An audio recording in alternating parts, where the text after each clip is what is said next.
volonté de 3 pays de la région du Sahel de bâtir la nouvelle architecture de la sécurité régionale et en général mener la politique extérieure indépendante sur la base de leur propre potentiel et les intérêts nationaux.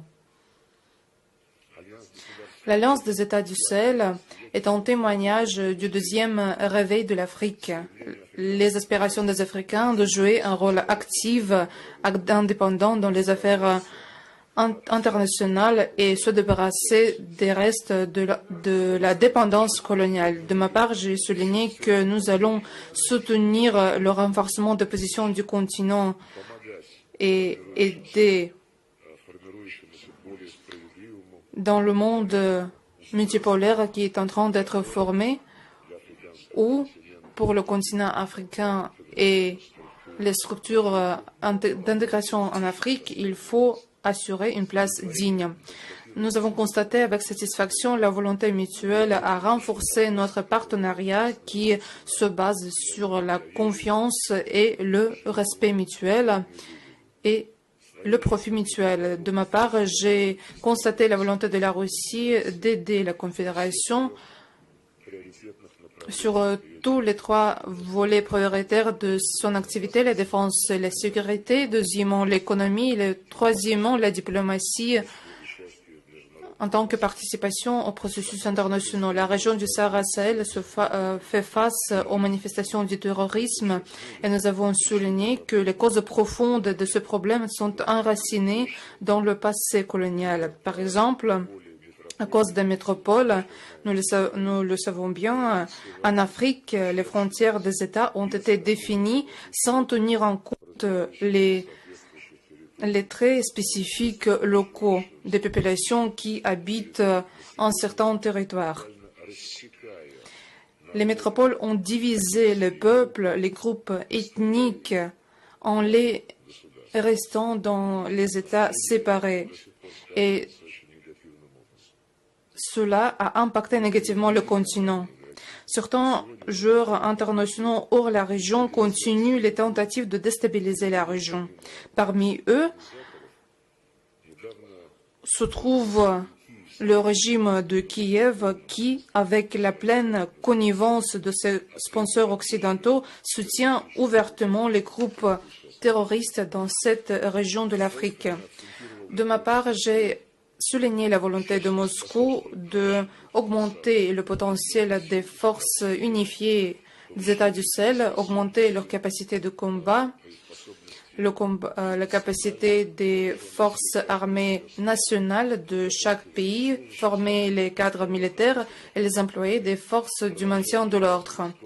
Nous aidons aux pays de l'Alliance des États du Sahel dans d'autres domaines. Nous livrons de manière régulière les produits agricoles, les engrais, les vecteurs d'énergie et d'autres produits critiques.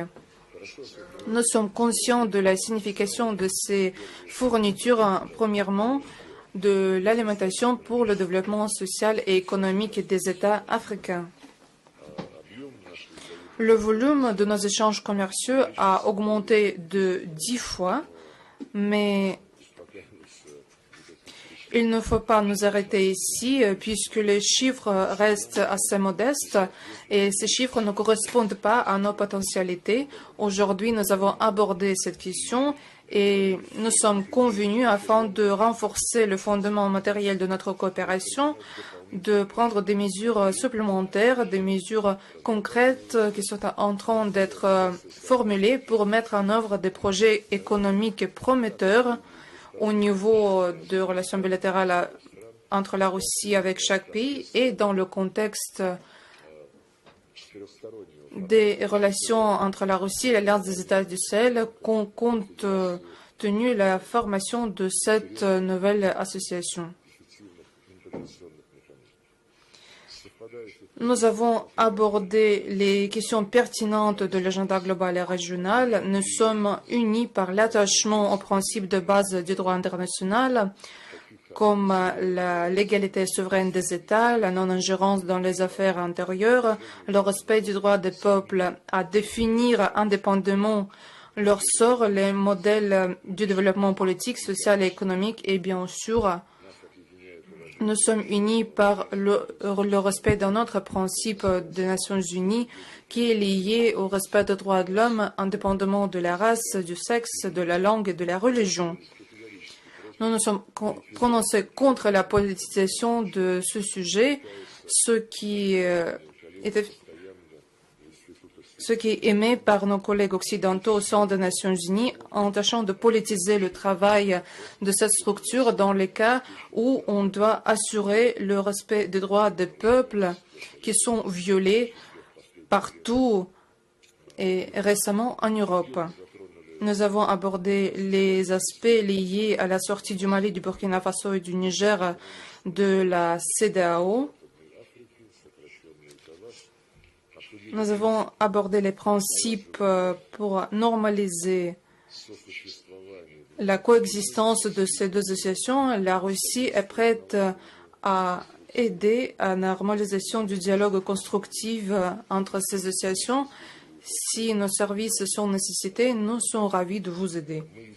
Nous sommes unis puisque le dialogue sur le format Russie-Alliance des États du Sahel donnera une nouvelle dynamique à la promotion de relations bilatérales et apportera une contribution à la normalisation des mécanismes de la coopération entre quatre parties, ce qui va favoriser la coopération dans le cadre du Forum de partenariat Russie-Afrique. Au niveau des ministres des Affaires étrangères, nous préparons vers la deuxième session de cet forum. Pour conclure, je tiens à dire que, selon mon ami Abdoulaye Diop, ce drapeau de l'Alliance des États du Sahel est démontré pour la première fois hors la région. Et ce drapeau, si vous le regardez, représente un drapeau avec un baobab. Selon les traditions ouest-africaines, cet arbre signifie la réconciliation et ce signe reflète les aspirations de vos peuples, sans doute. Et je tiens à souhaiter à vos peuples et en général à vos pays, premièrement, de la vie paisible, du bien-être, de la prospérité et du développement efficace de votre confédération.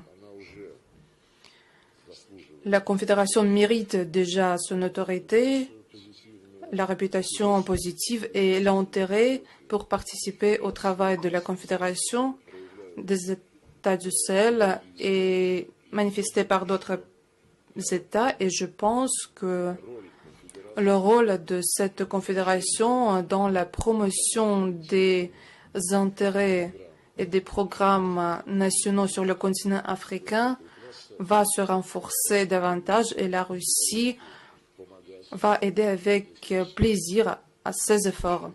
Pour conclure, je dis que nous avons adopté un communiqué à l'issue de notre réunion. Cet communiqué va être publié. Ce communiqué inclut notre engagement de rendre ces contacts réguliers et nous rencontrer chaque année en Russie ou sur le territoire de ces trois pays. Je vous remercie pour votre attention. Je donne la parole au ministre des Affaires étrangères du Mali en tant que président de la Confédération pour aujourd'hui.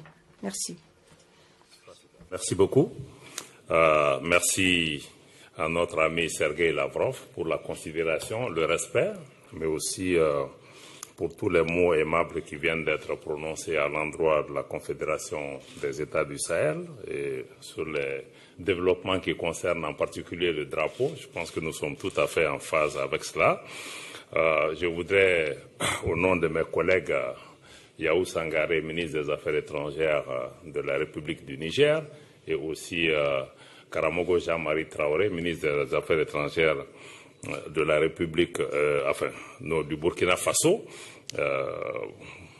partager avec vous quelques conclusions de l'échange très enrichissant que nous venons d'avoir avec notre collègue et ami Sergueï Lavrov dans la première rencontre AES-Russie qui se tient ici à Moscou. Je voudrais pouvoir décliner les conclusions de nos travaux en 4 points essentiels. Le premier point qu'il faut retenir, c'est que la Russie est un allié de la Confédération des États du Sahel, avec laquelle elle partage une vision commune dans un certain nombre de domaines. Donc, il s'agit pour nous d'une première consultation politique avec un partenaire à l'extérieur de la Confédération des États du Sahel, ce qui signifie que nous partageons beaucoup de valeurs communes que vous avez déjà déclinées, et aussi que plus qu'un partenaire, la Russie est aujourd'hui un allié sincère, mais un allié constant qui a toujours été aux côtés de nos pays depuis leurs indépendances respectives.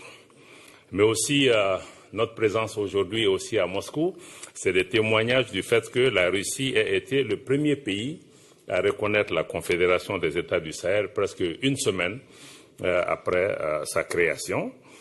Nous avons été aussi heureux d'accueillir dans notre région une visite de 3 pays par le vice-ministre russe des Affaires étrangères, qui a été aussi un moment extrêmement important d'engager un dialogue politique sur des questions de sécurité comme sur les questions de développement. Pour nos pays, son Excellence le président Traoré du Burkina Faso, comme le général d'armée Abdourahmane Tchani de la République du Niger, comme le général d'armée Assimi Goïta du Mali, en conjonction avec son Excellence le président Vladimir Poutine, mettent aujourd'hui l'intérêt de leur population au cœur de leurs actions. Et dans ce cadre, nous avons une convergence de vues, comme le ministre Lavrov l'a indiqué, sur toutes les grandes questions de sécurité, de paix et les questions politiques internationales, mais aussi nous avons une lecture commune de la lutte contre le terrorisme, l'insécurité dans notre espace, terrorisme qui est d'ailleurs soutenu par des sponsors étatiques étrangers, y compris des acteurs régionaux, des acteurs de notre espace qui continuent à servir de base arrière et à soutenir le terrorisme, ce qu'il faut combattre, y compris l'Ukraine qui est à vos portes ici, que nous considérons comme un État terroriste tout simplement. Pour nous, avec la Russie, naturellement, nous mettons au cœur de notre action le respect de la souveraineté de nos pays, le respect de nos choix stratégiques, mais aussi la préservation des intérêts vitaux de nos populations. Nous travaillons avec la Russie dans le cadre du groupe des Amis de la Charte, parce que pour nous, c'est important que l'action internationale, que les relations internationales ne soient pas bâties sur la force, mais sur le respect de la Charte des Nations Unies, mais pas dans le cadre d'une lecture étriquée que certains font de la Charte. L'AES et la Russie aussi s'opposent aux mesures de sanctions, à la politique des sanctions, en particulier les mesures unilatérales coercitives qui sont prises par certains États pour nous obliger à changer nos orientations et nos choix politiques. Nous nous y opposons. Nous nous opposons également avec la Russie à l'ingérence dans les affaires intérieures des pays. Et par-dessus tout, vu notre expérience, nous travaillons avec la Russie pour nous opposer à toutes les politiques néocoloniales, les politiques d'assujettissement et de domination, de contrôle de nos pays par d'anciennes puissances coloniales qui veulent maintenir leur emprise sur nos pays et nous empêcher de faire des choix politiques ou économiques au bénéfice de nos populations. Ça, c'est du point de vue du partage de la vision commune des valeurs et des principes. Le deuxième point de conclusion, c'est que nous avons échangé avec nos partenaires russes sur les avancées de la construction confédérale, de la mise en place de l'Alliance des États du Sahel, et des progrès considérables ont été menés en 8 mois de mise en place de cette confédération qui est bâtie sur 3 piliers, la défense et la sécurité, le pilier diplomatie et le pilier développement. Sur le pilier défense et sécurité, pour lequel la Russie est un partenaire stratégique important, aujourd'hui, nos unités travaillent dans le cadre d'opérations conjointes entre les 3 pays qui donnent des résultats considérables sur le terrain, avec la neutralisation de beaucoup de groupes terroristes dont certains se sont rendus aux autorités. Aujourd'hui, nous évoluons dans le cadre d'opérations militaires conjointes. L'objectif pour nous est d'arriver à mettre en place une force unifiée de la Confédération des États du Sahel pour mutualiser nos efforts dans le cadre de la lutte contre le terrorisme. Aujourd'hui, il y a un moment, nos pays ne contrôlaient pas tout leur espace territorial.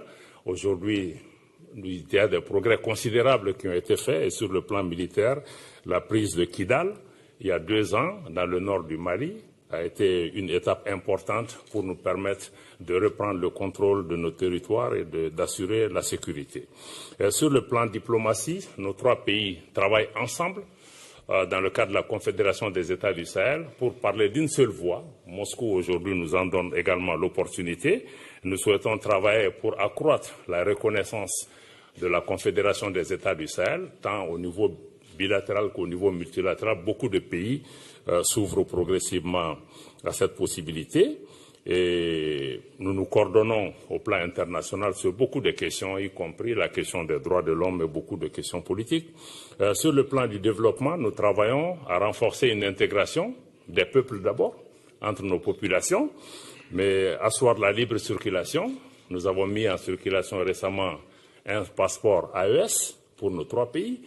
Ensuite, une décision est prise pour la mise en circulation des cartes d'identité biométriques et aussi avoir un espace de visa qui sera aménagé, un visa commun à nos 3 pays. Nos pays travaillent aussi dans le cadre de projets structurants dans le domaine des infrastructures, de l'énergie et d'autres domaines. Nous travaillons à mettre en place dans les mois qui viennent une banque d'investissement parce qu'il faut dégager des ressources nécessaires pour pouvoir nous-mêmes financer le développement de nos pays. Et récemment, nous avons mis en place un prélèvement confédéral qui permet de prélever 0,5% des importations pour pouvoir financer le fonctionnement de cette organisation, de cette confédération, mais aussi en même temps pouvoir financer la banque d'investissement, mais aussi financer les différents projets structurants dans notre souci d'avoir une organisation qui soit autonome, mais qui soit financée principalement par nos ressources, même si nous restons ouverts à différents partenariats sans qu'ils puissent prendre le contrôle de notre organisation. La Confédération, en termes d'avancée aussi, a mis en avant le renforcement de son identité visuelle. Je me réjouis du fait qu'aujourd'hui, nous ayons pour la première fois, comme le ministre Lavrov l'a indiqué, que le drapeau de l'AES soit monté en dehors de l'espace AES pour la première fois. C'est aujourd'hui ici, au niveau de la Confédération de Russie. Donc nous les remercions pour cela. Je crois que c'est un pas important. Nous avons aussi développé un logo qui est au centre de ce drapeau. Et aussi nous travaillons à mettre en place une télévision et une radio de l'AES parce que nous sommes aussi dans un monde de guerre informationnelle où il est important que nous puissions avoir des modèles alternatifs pour pouvoir donner nous-mêmes l'information. Nous sommes disponibles pour travailler avec les partenaires russes aussi qui ont la même préoccupation. Désormais, l'AES est une réalité géostratégique qui a certainement bouleversé les équilibres pour des partenaires qui étaient dans des schémas de domination ou de néocolonisation. Il y a certainement des défis importants, des défis qui viennent surtout d'anciennes puissances coloniales, ou puissances occidentales ou en tout cas d'acteurs régionaux en quête de leadership ou de domination sur nos pays. Et ces défis, nous allons pouvoir continuer à y travailler. Aujourd'hui, l'AES est un espace géographique très important et stratégique au cœur de l'Afrique de l'Ouest, avec 75 millions d'habitants et un potentiel économique extrêmement important si nous arrivons à assurer la paix et la sécurité. C'est pourquoi c'est important pour nous d'avoir ce partenariat avec la Russie pour nous aider à avoir la paix, la stabilité, pour pouvoir exploiter nos ressources au bénéfice de nos populations, mais aussi au bénéfice des partenaires qui viennent avec nous. Le 3e point de conclusion majeur de nos échanges, c'est comme je l'ai dit, la Russie nous a réitéré sa volonté de rester à nos côtés en tant que partenaire sincère, constant, et de maintenir une lecture objective de la situation de nos pays, et aussi de continuer à soutenir nos pays sur la scène internationale, comme nous nous sommes engagés aussi à travailler pour apporter notre appui à la Russie chaque fois que cela est demandé. Nous saluons la résilience du peuple russe et aussi, je voudrais rappeler notre engagement commun à redoubler nos efforts dans le cadre de la lutte contre le terrorisme, contre les terroristes et contre les sponsors étatiques des groupes terroristes, comme l'Ukraine, comme je l'ai indiqué, qui est aussi un des sponsors du terrorisme et qui doit être traitée comme telle.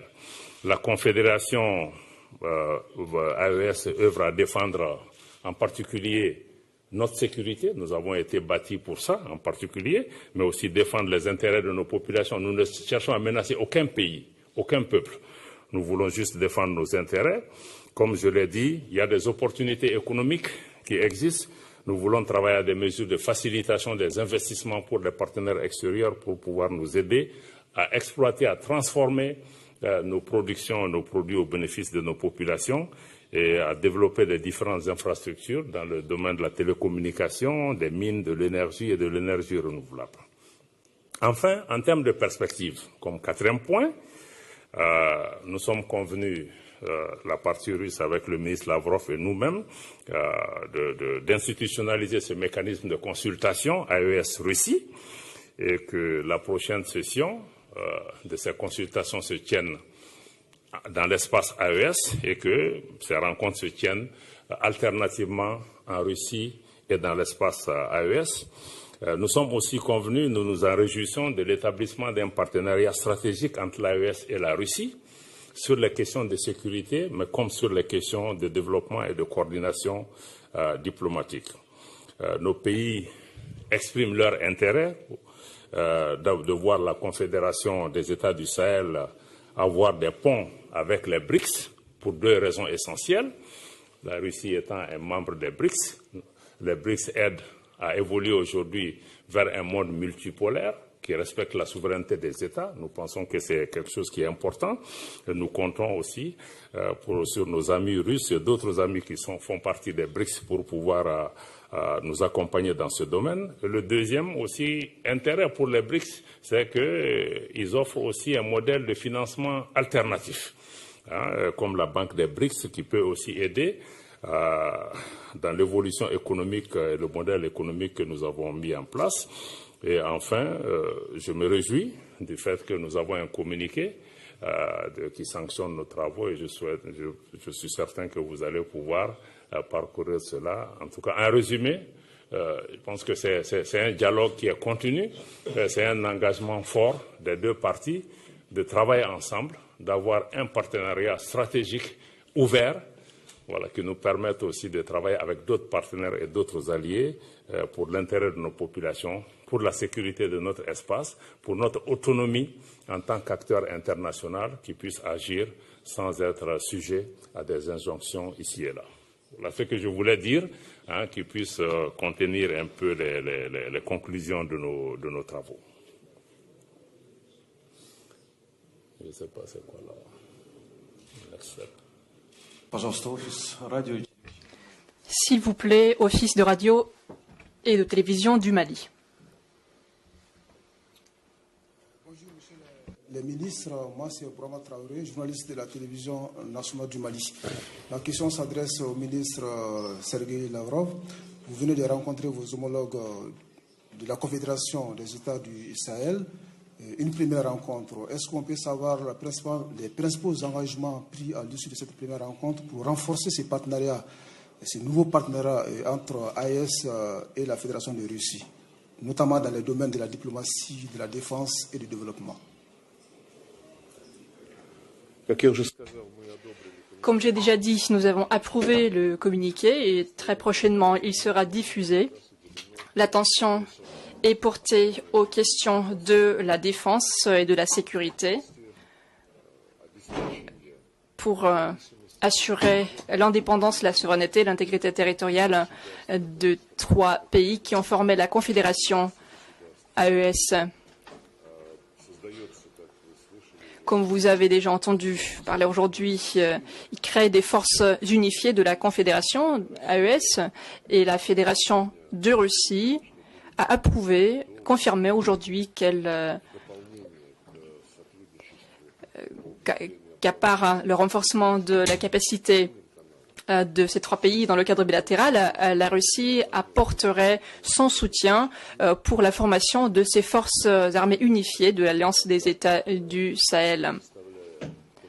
Nous allons fournir des consultations parce que nous avons une expérience de travail avec notre voisin, les républiques de Biélorusse.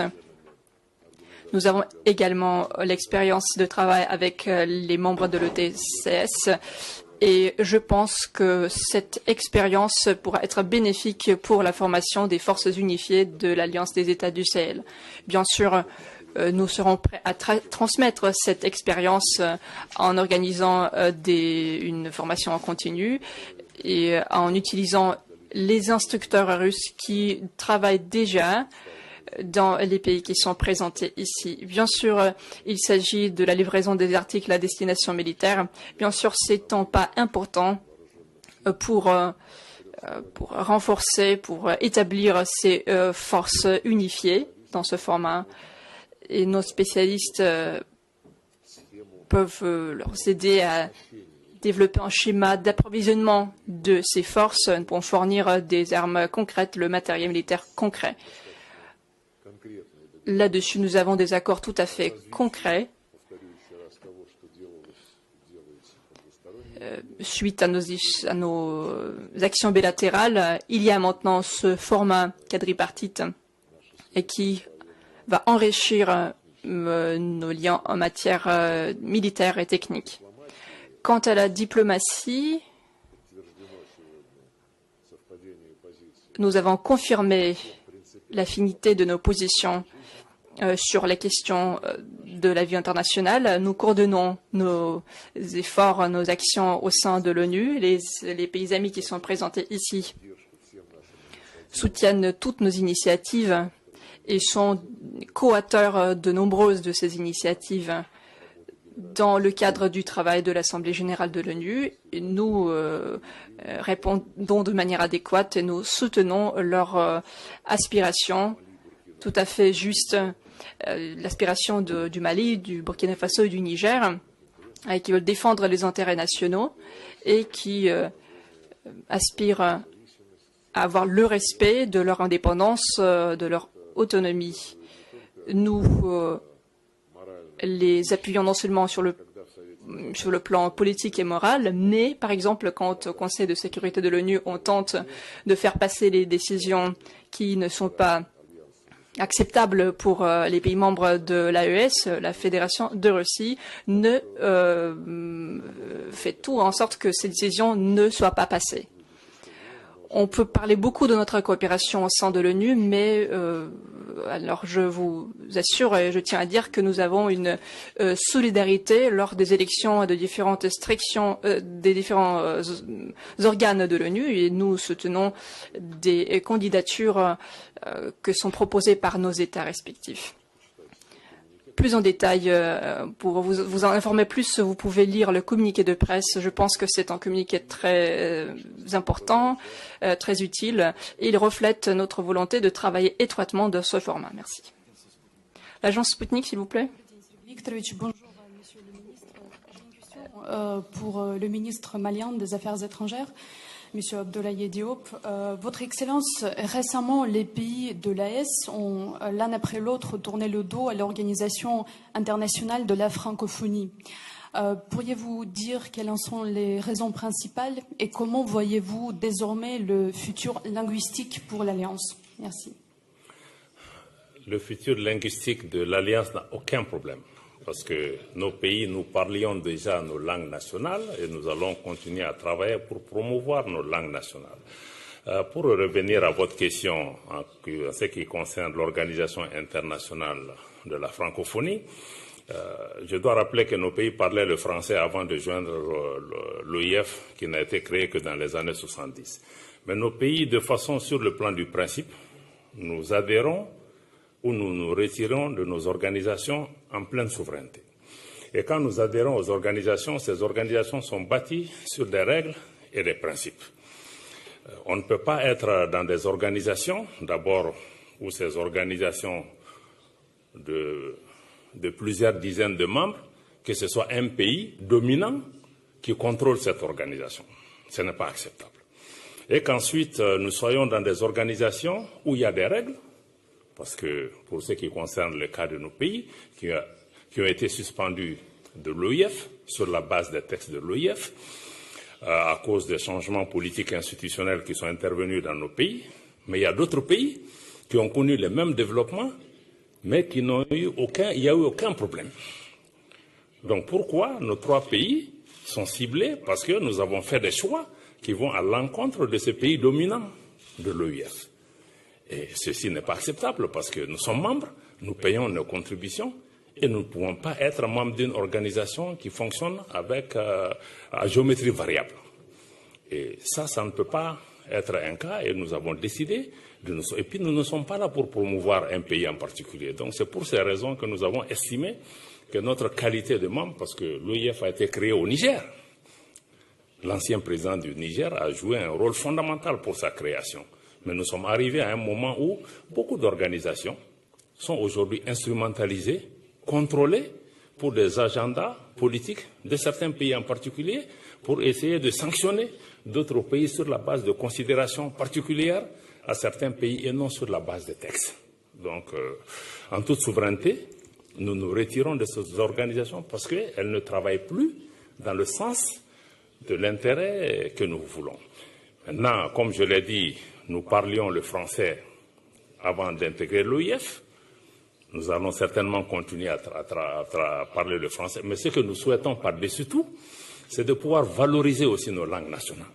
Il y a des langues dans l'espace AES, comme le Djerma, le Hausa, qui est parlé entre le Mali, le Burkina et le Niger. Il y a le Bambara ou même le Moré qui sont parlés par des populations à la fois au Burkina et chez nous.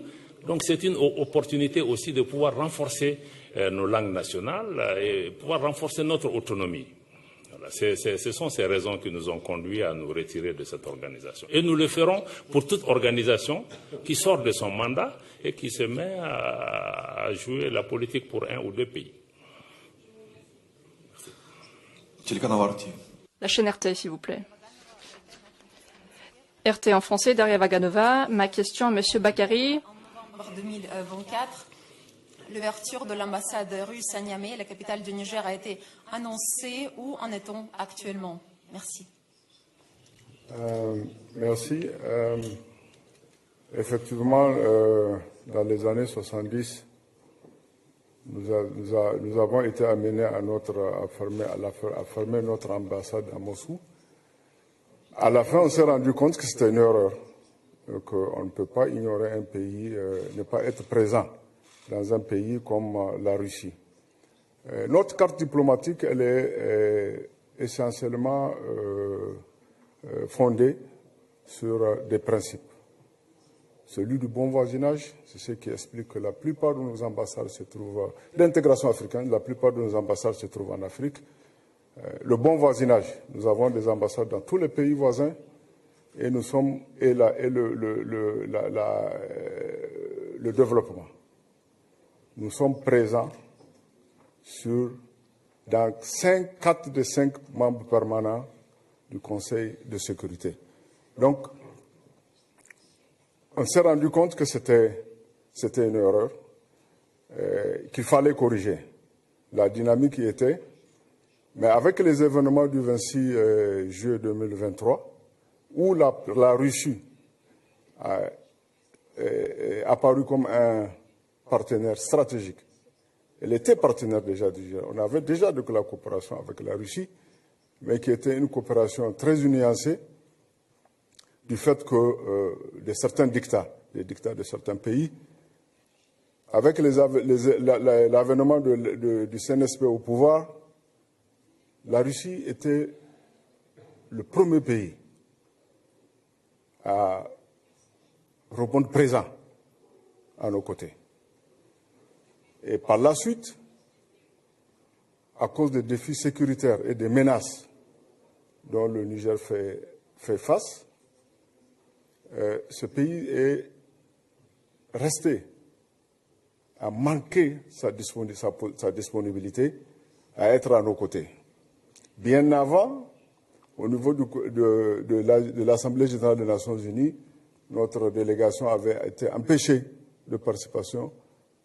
La Russie était parmi les tout premiers pays à nous apporter son soutien et à nous conseiller à faire du lobbying pour notre pays, pour que notre pays retrouve sa qualité de membre à part entière des Nations unies. Il est donc tout à fait évident qu'avec la configuration actuelle de nos relations, parce qu'il fallait repositionner, il fallait redimensionner notre politique étrangère pour la mettre plus en cohérence avec des pays qui d'abord reconnaissent la justesse de ce que nous faisons de ce que nous menons comme lutte, des pays qui sont prêts à traiter avec nous d'égal à égal, et des pays qui nous reconnaissent le droit de nous retrouver dans une confédération et de nous aider dans cette logique. Nous avons jugé nécessaire, plus que nécessaire d'ailleurs, d'ouvrir une ambassade ici, et sur la base de la réciprocité, la Russie est en train de faire autant. Pour le Niger, c'est déjà effectif. Nous avons notre ambassadeur qui est déjà sur place, nous avons le personnel diplomatique qui est sur place, nous sommes dans la logique de l'accréditation d'un attaché de défense. Maintenant, au niveau de la Russie, c'est suffisamment avancé, l'autorisation y est. Dernièrement, l'ambassadeur de Russie au Mali, qui a pour juridiction le Niger, a effectué une mission au Niger. Il a visité des bâtiments, il est dans la perspective de trouver des bâtiments qui vont abriter la chancellerie, la résidence et l'ensemble du régiment du personnel diplomatique. Et nous attendons d'un moment à un autre pour que la Russie nous propose un nouvel ambassadeur. Et je vous assure, nous l'attendons avec beaucoup d'impatience et ça sera fait dans les plus brefs délais. Merci. Radio Burkina Faso, s'il vous plaît. Yama Tamboura, journaliste à la télévision nationale du Burkina Faso. Ma question s'adresse à mon ministre en charge des Affaires étrangères. Monsieur le ministre, après cette rencontre d'aujourd'hui, quelles seront les prochaines étapes au niveau de l'AES pour consolider ce qui a été dit aujourd'hui? Bien, merci. Je pense que les prochaines étapes transparaissent déjà à travers les différentes réponses pertinentes qui ont été données par leurs excellences les ministres des Affaires étrangères. Au niveau de l'AES, il s'agira de poursuivre la structuration à travers la consolidation des institutions nouvelles qui vont naître. Et ces institutions, c'est quoi? C'est la force unifiée. Ces institutions, c'est quoi? C'est la banque d'investissement. Ces institutions, c'est probablement les centrales d'achat. Donc, il s'agira pour nous de travailler à consolider la structuration de ces institutions. Et naturellement, dans le cadre des rapports entre la Confédération et la Fédération, on va dire, il s'agira de poursuivre. Aujourd'hui, nous avons validé l'institutionnalisation des consultations au niveau ministre des Affaires étrangères. Et je crois qu'avec les résultats probants que nous avons obtenus déjà, quand vous regardez les chiffres en matière de commerce, il s'agira de poursuivre et je crois que ça se consolide au fil des forats. La Russie est de plus en plus une destination privilégiée pour le secteur privé de la Confédération et vice-versa. Donc nous allons travailler à davantage créer un environnement qui va favoriser ce niveau-là, mais aussi dans tous les secteurs. Et je crois que c'est aussi l'opportunité ici pour encore saluer la disponibilité de la Russie à travailler avec ces nouvelles institutions naissantes, à savoir la force unifiée et la banque d'investissement. Merci. Merci.